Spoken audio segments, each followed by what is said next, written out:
नमस्कार मित्रांनो, ठरलं तर मग या मालिकेच्या आजच्या प्रोमोमध्ये खूपच मोठा असा ट्विस्ट आपल्याला बघायला मिळणार आहे.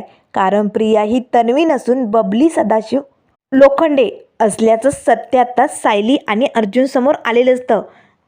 प्रियाच्या शाळेत जाऊन आता रजिस्टर चेक करतात सायली अर्जुन समोर मोठा पुरावा आता प्रियाच्या जन्माचा उघड झालेला असतो. कारण सदाशिव आणि मैनावतीची 5 नंबरची मुलगी ही बबली सदाशिव लोखंडे म्हणजेच प्रिया 1 नंबरची खोटारडी तन्वी असल्याचं सत्य आता सायली अर्जुनला कळालेलं असतं.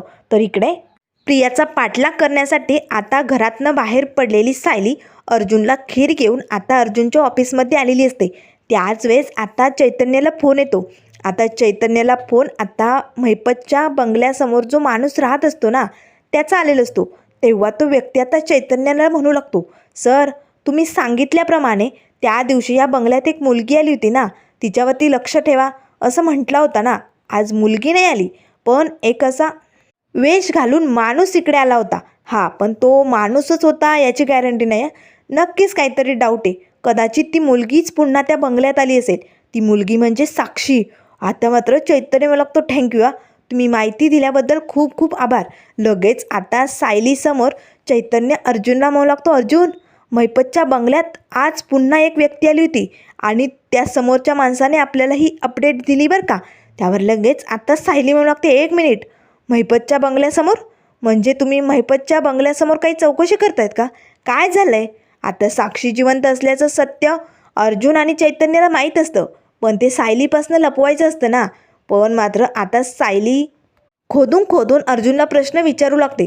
तेव्हा अर्जुन लागतो, सायली हे बघ, महिपत जेलमधनं सुटण्यासाठी काहीतरी प्रयत्न करेल म्हणून आम्ही लक्ष ठेवू नये ते महत्त्वाचं नाही आहे. तू प्रियाचा पाठलाग करत निघाली ना, त्यामुळे तू तिच्यावरती लक्ष ठेव. ही तन्वी खोटी असल्याचं सत्य आपल्याला सगळ्यांसमोर आणायचं आहे. तर त्यानंतर आता सायली अर्जुन या प्रियाच्या पाठीमागे निघालेले असतात. कारण हिला रंगेहात पैसे देताना त्यांनी पकडलेलं असतं ना. त्यावर लगेच आता सायली म्हणू लागते, पण अर्जुन सर ही प्रिया एवढे पैसे यांना का देते? आपल्याला लवकरात लवकर बँकेत जाऊन चौकशी करावी लागेल. त्यावर अर्जुन म्हणू लागतो, नाही सायली, बँकेत जाऊन काही उपयोग नाही आहे. कारण ती त्यांना कॅश देते ना. आपल्याला लवकरात लवकर तिच्या खऱ्या रूपापर्यंत पोचवायचे. त्यासाठी सायली अर्जुन मात्र आता या सदाशिव आणि मैनावतीकडनं कसं सत्य बाहेर काढतायत आणि त्या शाळेत पोचून आता बबली सदाशिव लोखंडेचं म्हणजे प्रियाचं खरं रूप कसं सगळ्या सुभेदारांसमोर आणणार हे आपल्याला लवकरच बघायला मिळेल. त्यामुळे मित्रांनो, अशाच मालिकेंच्या अपडेट पाहण्यासाठी चॅनलला लाईक करा, सबस्क्राईब करा. व्हिडिओ पाहिल्याबद्दल धन्यवाद.